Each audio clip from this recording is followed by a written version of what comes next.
Welcome to the Explainer. You know, human history is absolutely overflowing with tales of terrifying beasts, majestic giants, and, well, impossible creatures. But what if I told you that the world's most famous mythical creatures aren't just figments of our ancestors' wild imaginations? What if these legends were actually grounded in prehistoric reality? Today, we're going to look at the fossil record of our folklore and uncover the terrifying, awe-inspiring truth behind the myths. All right, let's just dive right into this. For centuries and across completely different continents and cultures, humans have been telling stories about giant serpents, massive flying dragons, and wild ape men. But the big question is, were these mythical creatures purely human imagination? Just tall tales told around a campfire? Or did our ancestors stumble upon something so monumental, so undeniable, that it literally birthed these legends? To answer that, we're looking at 5 key areas today: monsters of the deep, giant serpents and dragons, myths of early humans, the prehistoric unicorn, and finally, did fossils create folklore? Let's bridge that gap between ancient myths and scientific facts. Okay, moving into Section 1, Monsters of the Deep, specifically Cthulhu and the Loch Ness Monster. So consider the famous mythological creature Cthulhu. He was introduced in a 1928 fictional short story as this terrifying, giant, octopus-like monster lurking in the ocean's depths. But if you travel back to the Cretaceous period, right in the era of the dinosaurs, you'll find its prehistoric mirror, the giant cephalopod known as Tussotuthus.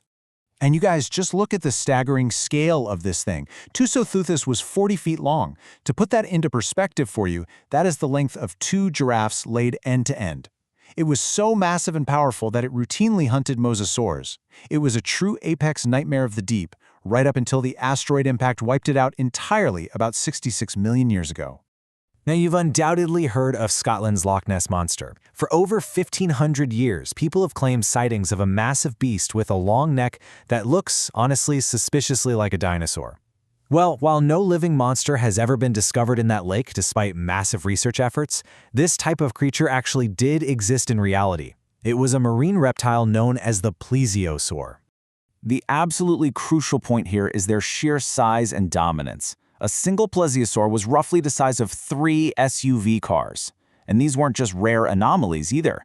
These enormous, long-necked beasts ruled our oceans for a staggering 150 million years before going extinct 66 million years ago.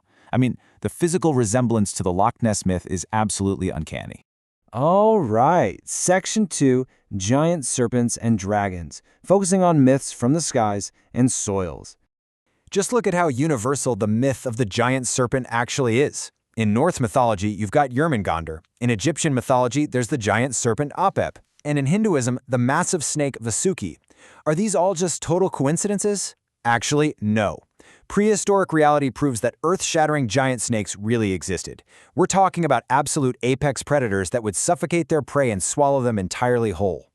For example, in modern-day South America, we have the fossil record of the Titanobua. This was a 42-foot-long snake, literally the size of a city bus. And recently discovered in the Gujarat state of India, we have the Vasuki indicus, a 50-foot-long snake, the length of 3 whole limousines. In fact, because it was found in the prehistoric Indian subcontinent, scientists named it directly after that Hindu mythological snake, Vasuki. How cool is that? And then, what about dragons? We see them everywhere in folklore. Eastern cultures often depict them without wings, while Western cultures depict them with large wings. The concept almost certainly comes from ancient people finding dinosaur fossils. But get this, 66 million years ago, you didn't even have to imagine a dragon. You just had to look up to the sky and see a Quetzalcoatlus. The Quetzalcoatlus was a pterosaur, a group of flying reptiles, and it actually holds the title for the largest flying creature to ever evolve on Earth. It was, for all intents and purposes, a real-life dragon. To understand how terrifying this creature was, consider this. Just its beak was the size of 2 adult humans. It was so massively huge that it could effortlessly swoop down and feast on dead dinosaurs, and yeah, even their babies. Moving on to Section 3, Myths of Early Humans. We're talking Bigfoot, Yetis, and dwarfs. All across the world, you hear stories of a bipedal, ape-like man. In Himalayan culture, it's the Yeti, living up in the freezing mountains. There was even a famous footprint captured near Mount Everest in 1951, though later research proved it was just a bear. Over in North America, Native American legend gives us Bigfoot, complete with that heavily debated 1967 video recording. But if we travel back 3.7 million years ago to the harsh heat of Africa, we find a very real basis for these stories, Australopithecus. Now, Australopithecus wasn't just a random animal. It was an early form of human, a direct ancestor we evolved from. But they were primitive. They walked on two legs, sure, but their brains were 3 times smaller than modern humans. They entirely lacked the ability to speak, and they were completely unable to make tools. They were, quite literally, wild, speechless, ape-like humans roaming the earth. A pretty perfect match for the Yeti or Bigfoot, right? Now, to understand our next prehistoric reality, we first need to understand a real evolutionary phenomenon called insular dwarfism. This is a process where large animals that become isolated on an island actually shrink in size over generations. Roughly 100,000 years ago, the famous early human ancestor, Homo erectus, arrived on the Indonesian island of Flores. Over time, thanks to insular dwarfism, they evolved into something much, much smaller. We've all seen dwarfs in childhood cartoons and movies, a trope tracing back to 1,300-year-old Norse mythology. But just 50,000 years ago, dwarfs weren't just in stories, they were actually walking the earth. Homo floresiensis was a tiny human species that evolved on that Indonesian island. And life was definitely not easy for them. These tiny early humans actually had to survive by battling massive predators like Komodo dragons. Let's look at Section 4, the prehistoric unicorn, the one-horned beast. The unicorn's first visual evidence comes from ancient seals found in the Indus Valley Civilization. And while most of us assume it's just a pure fairy tale, if we look back 40,000 years into the freezing era of the Ice Age, we find the Elasmotherium. This was a giant, single-horned rhinoceros. And for context here, rhinos are actually the closest living relatives to horses. So a giant horse-like creature with a massive single horn isn't fantasy, it is straight-up paleontology. And the sheer size of the Elasmotherium is just awe-inspiring. Its single horn was the exact size of an adult human being. Because of this, the Elasmotherium holds the historical record for being the largest horned animal to ever exist. Unfortunately, due to changing climates and the arrival of modern hunting humans, this magnificent prehistoric unicorn went extinct. Which brings us to Section 5. Did fossils create folklore? Let's talk about the origin of these myths. As you can see, every single major mythical archetype perfectly mirrors a real prehistoric beast.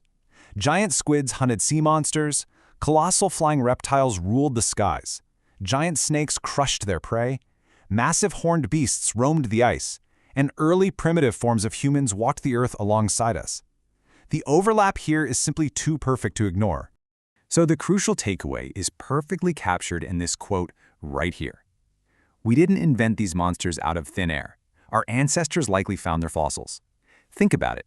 Ancient humans didn't have paleontology. They didn't have carbon dating or natural history museums. Imagine you're a farmer thousands of years ago and you unearth a skull the size of a car, or a thigh bone larger than a human. What do? Well, you create a story. You create a myth to explain the terrifying reality of what used to walk the very ground beneath your feet. I want to leave you with this final, thought-provoking question to chew on.